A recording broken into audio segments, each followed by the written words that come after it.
2047।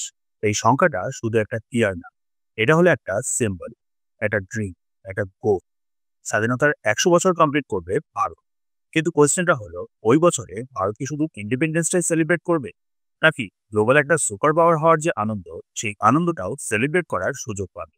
আমেরিকার ব্যাপারটা নাই বাদ দিন, কিন্তু ভারত কি পারবে অ্যাটলিস্ট চীনকে বিট করতে? 2047-এর মধ্যে চীনকে পেছনে ফেলে পারবে বিশ্বের একটা লিডার হতে? আমাদের এখন এটা বুঝতে হবে যে এই ব্যাটেলটা এখন আর শুধু ইকোনমিক বা মিলিটারি পাওয়ার অব্দি সীমিত নয়। রেসটা এখন হলো লিডারশিপ, ইনোভেশন আর ট্রাস্টের। এই ভিডিওটাতে আমরা স্টেপ বাই স্টেপ দেখব সুপার পাওয়ার মানে কি, চীন এখন কতটা এগিয়ে আছে, ভারতের বর্তমান কি পজিশন, আর ফিউচারে ভারত কোথায় পৌঁছতে চায়, চ্যালেঞ্জেস কি কি ফেস করতে হবে ভারতকে, আর সবশেষে কতটা পসিবল এই ভাবনা চিন্তাটা। ভিডিওটা তাই স্কিপ না করে পুরোটা দেখবেন। বিশেষ করুন, এটা আপনার চোখ খুলে দেবে। যা যা কোয়েশ্চেন আপনার মনের মধ্যে উঠে আসছে, সবকিছুর আনসার এই ভিডিওটার শেষে আপনি পেয়ে যাবেন। তাই সঙ্গে থাকুন। সুপার পাওয়ার মানে কি? নিউক্লিয়ার ওয়েপন বেশি থাকলে সুপার পাওয়ার, নাকি বিশাল একটা আর্মি থাকলে, নাকি জিডিপি বেশি হলে? অ্যাকচুয়ালি মডার্ন এই ওয়ার্ল্ডে সুপার পাওয়ার মানেটা হলো মাল্টি ডাইমেনশনাল পাওয়ার। আর সেটাই নুক, আর্মি বা জিডিপি অব্দি সীমিত নয়। তোমার দেশ যদি ইকোনমিক্যালি অন্যান্য দেশের ওপরে ম্যাক্সিমাম ইনফ্লুয়েন্স ক্রিয়েট করতে পারে, তাহলে তোমার দেশ পাওয়ারফুল। এক্সাম্পল হিসাবে গোটা ওয়ার্ল্ডে এখন ট্রেড করে ইউএস ডলারে। বাইপাস করতে গেলে অনেক প্রবলেম ফেস করতে হয়। ডলারকে গ্লোবাল রিজার্ভ কারেন্সি হিসাবেও মানা হয়। মানে বেশিরভাগ দেশ ডলারকে রিজার্ভ হিসাবে স্টোর করে রাখে, ক্রাইসিসের সময় দেশে যাতে কাজে আসে, ঠিক যেরকমটা গোল্ডকে নিয়েও করা হয়। তাছাড়া ট্রেড এগ্রিমেন্ট, বিশাল আর রিচ একটা মার্কেট, লোন দেওয়ার ক্ষমতা, এরকম আরো অনেক কিছু ব্যাপার আছে।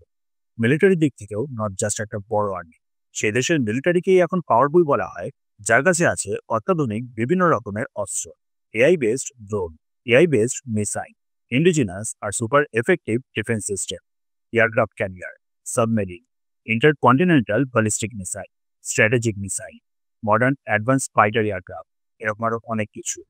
তৃতীয়ত, ডিপ্লোমেসি আর গ্লোবাল ইনফ্লুয়েন্সের দিক থেকে দেখলে, তোমার দেশের মন্তব্যে যদি United Nation, G20, World Bank আর ব্রিক্সের মতন অর্গানাইজেশনে গুরুত্ব থাকে, তাহলে তোমার দেশ পাওয়ারফুল। টেকনোলজির দিক থেকে বর্তমানে যদি তোমার দেশ এআই, রোবোটিক্স, স্পেস টেক আর গ্রিন এনার্জি নিয়ে এগিয়ে থাকে, তাহলে তোমার দেশ পাওয়ারফুল। তাছাড়া দেশের culture, movies, sports, humanitarian efforts, এগুলো একটা সফট পাওয়ার বিল্ড করে। সুপার পাওয়ার হতে গেলে এই সবকটা দিক থেকেই এগিয়ে থাকতে হবে, নাহলে জাস্ট একটা রিজনাল পাওয়ার হয়েই সীমিত থাকবে। তাই এগুলোর উপরেই বেস করে আমরা বোঝার চেষ্টা করব কে কতটা এগিয়ে আর কে কতটা পিছিয়ে, কতটা চান্স আছে ভারতের সুপার পাওয়ার হওয়ার। ফার্স্টে কারেন্ট যে সুপার পাওয়ার স্ট্যাটাসটা চ্যালেঞ্জার, তার ব্যাপারটা জেনে। চীনকে বলা হয় সেকেন্ড সুপার পাওয়ার, কিছু ক্ষেত্রে অলরেডি ফার্স্ট। দেখা যাক চীন কিভাবে অ্যাকচুয়ালি এই জায়গাটায় পৌঁছেছে। 1978-এ চীনে ইকোনমিক রিফর্ম শুরু হয়েছিল ডেং জিয়াওপিং এর আন্ডার।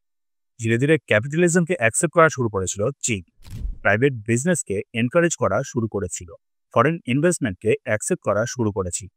ফার্মার্সদের অধিকার দেওয়া হয়েছিল সরকারের কোটা কমপ্লিট হয়ে গেলে বাকি এক্সট্রা প্রডিউস হয়ে যাওয়া ফসল নিজেরাই আলাদা করে মার্কেটে সেল করতে পারে। স্পেশাল কিছু ইকোনমিক জোন বানানো হয়েছে, যেখানে ট্রেডার বিজনেসের জন্য ট্যাক্স, রুল, পারমিশন, এরকম বিভিন্ন দিক থেকে ছাড় দেওয়া হতো। মানে দেশের ভেতরে কিছু বিজনেস ফ্রেন্ডলি এরিয়া তৈরি করে দেওয়া হয়েছে। ম্যানুফ্যাকচারিং, ফ্যাক্টরিজ, ইম্পোর্ট, এক্সপোর্ট, এগুলো থেকে বেশি ধ্যান দেওয়া শুরু হয়েছে, যার ফলটা হলো আজ চীন $19 ট্রিলিয়ন ইকোনমিতে দাঁড়িয়ে আছে। জিডিপির দিক থেকে ওয়ার্ল্ডের সেকেন্ড। ওয়ার্ল্ড ট্রেডের একটা বড় পোর্শন এখন চীন কন্ট্রোল করে, ইউএস আর ইউরোপিয়ান ইউনিয়নের থেকেও বেশি। ইলেকট্রনিক্স, মেশিনারি, ফার্মাসিউটিক্যালস, যেদিকেই তাকাবেন সেদিকে মেড ইন চায়না লেখা। গ্লোবাল সাপ্লাই চেনকে চীন এখন ডমিনেট করে। অন্যদিকে চীনের পিপলস লিবারেশন আর্মি হলো ওয়ার্ল্ডের লার্জেস্ট। অ্যাক্টিভ নেভি শিপের সংখ্যা অনুযায়ী পিএলের নেভিও হলো ওয়ার্ল্ডের লার্জেস্ট।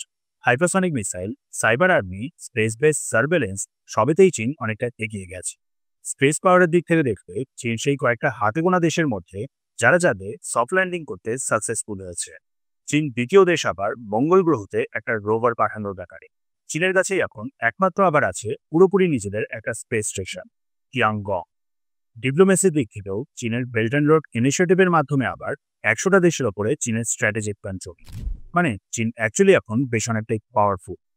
বাট চীনের কিছু নেগেটিভ দিকও আছে, censorship, no press freedom, no democracy, one party rule, কোভিডের পর ওয়ার্ল্ডের ট্রাস্ট কমে যাওয়া, হেড ট্র্যাপ ডিপ্লোমেসির কারণে একটা backlash, rapidly ageing population, Chinese unreliable technology, এরকম অনেক কিছু আছে।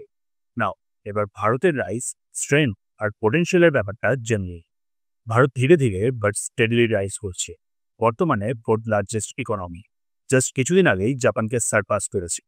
আইএমএফ এর প্রেডিকশন অনুযায়ী 2028-এর মধ্যেই আবার থার্ড লার্জেস্ট ইকোনমি হয়ে যাবে। Fastest growing large economy. ডেমোগ্রাফিক্সের দিক থেকে দেখলে ভারতের 65% পপুলেশন হলো আন্ডার 35, মানে অনেকটা ইয়াং। দেশের বেশিরভাগ মানুষ কম বয়সের প্লাস ওয়ার্কিং হলে দেশের ইকোনমিতে একটা হিউজ পজিটিভ ইম্প্যাক্ট পড়ে। নতুন নতুন স্টার্টআপস ওপেন হয়। টেকনোলজির দিক থেকে দেশে অনেক ইনোভেশন দেখা যায়। কনজিউম করার ক্ষমতা বেশি থাকে, ফলে স্পেন্ডিং বেশি, যেখান থেকে আলটিমেটলি ট্যাক্সের মাধ্যমে দেশের বেনিফিট হয়। প্রপারলি ট্রেন্ড হলে এই ইয়াং পপুলেশনই 2-3 দশক ধরে দেশে হাই জিডিপি গ্রোথকে মেনটেন করতে পারে। মিলিটারির দিক থেকেও ভারত স্বনির্ভর হওয়ার চেষ্টা করছে।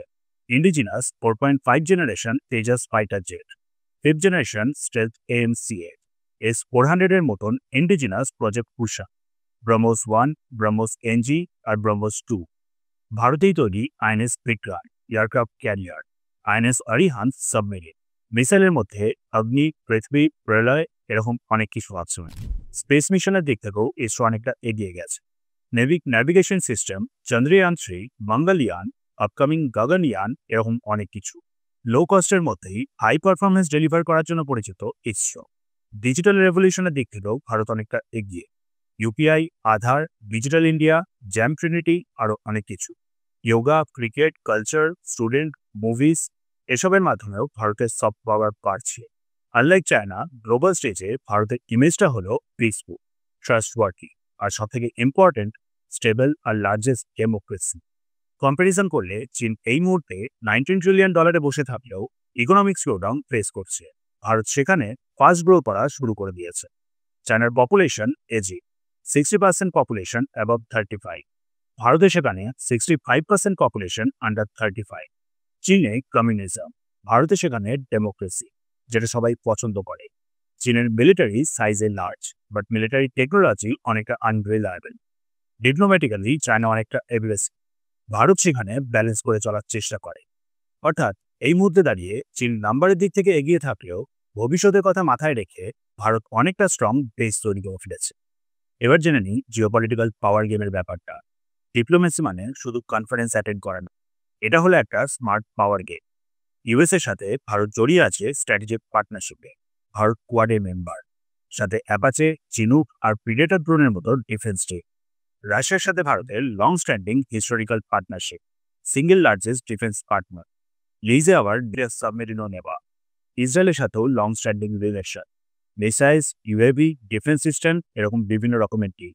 ফ্রান্সের সাথে Rafale deal, Indo Pacific cooperation, space আর নিউক্লিয়ার পার্টনারশিপ। তাছাড়া আসিয়ান দেশ, আফ্রিকা আর ল্যাটিন আমেরিকার সাথে ট্রেড, ডেভেলপমেন্ট, ডিফেন্স আর কালচারাল টাইস। ভারত ধীরে ধীরে মাল্টি অ্যালাইনমেন্ট স্ট্র্যাটেজি নিয়ে এগোচ্ছে, না ইউএস এর উপরে পুরোপুরি ডিপেন্ডেন্ট, না রাশিয়ার ওপরে। চীনের মতন আবার এগ্রেসিভলিও ওয়ান সাইডেড ডিল করে না। ভারত ব্যালেন্স মেনটেন করে চলে আর ইন্ডিপেন্ডেন্ট ফরেন পলিসিকে ফলো করে। ভারতের ভিশন হলো আত্মনির্ভর ভারত, ভারতকে একটা ম্যানুফ্যাকচারিং হাবে বানানোর চেষ্টা, ডিফেন্স এক্সপোর্ট বাড়ানো, সেমিকন্ডাক্টর মিশনের মাধ্যমে ভারতকে গ্লোবাল সেমিকন্ডাক্টর ম্যানুফ্যাকচারিং হাবে পরিণত করা, কোয়াড আর ইন্দো প্যাসিফিক ডিপ্লোমেসির মাধ্যমে একটা স্ট্রং লিডারে পরিণত হওয়া।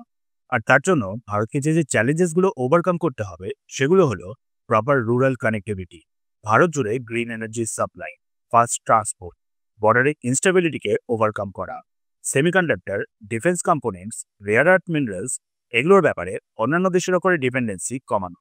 বিউরোক্রেটিক দিক মানে স্লো ওয়ার্ক, একাধার নিয়ম, আননেসেসারিলি ওয়েট করানো, too much paper work, licence, permit ইত্যাদির নাম করে যে ডিলগুলো হয় সেগুলোকে শেষ করা। সবথেকে ইম্পর্টেন্ট হলো পলিটিক্যাল স্টেবিলিটি আর দেশকে একজোট রাখা। ভাষা, জাতি, জেন্ডার এসবের নাম করে দেশকে ভাঙতে না দেওয়া। এই চ্যালেঞ্জেসগুলোকে যদি ট্যাকেল করে নেওয়া যায় তাহলে ভারত আনস্টপেবল। সো এবার মেইন কোশ্চেনটা ফেরত আসছে, ভারত কি পারবে 2047-এর মধ্যে চীনকে বিট করে এগিয়ে যেতে? উত্তরটা হলো পসিবল। সিচুয়েশন ভারতের পক্ষে, শুধু ভিশন আর এক্সিকিউশনটা ঠিক থাকতে হবে। আর যদি সেটা হয় তাহলে ভারত শুধু চীনকে বিট করবে না, বরং ভারত একটা লিডারে পরিণত হয়ে যান, যে লিডারকে অ্যাকচুয়ালি বিশ্ব চায়। আপনার কি মনে হয় ভারত পারবে এটা করতে? কমেন্টে জানাবেন। আর ভিডিওটা ইনফরমেটিভ লাগলে লাইক, শেয়ার আর সাবস্ক্রাইব করবেন। বেল আইকনটা অন রাখবেন নোটিফিকেশনের জন্য। দেখা হচ্ছে তাহলে নেক্সট ভিডিও।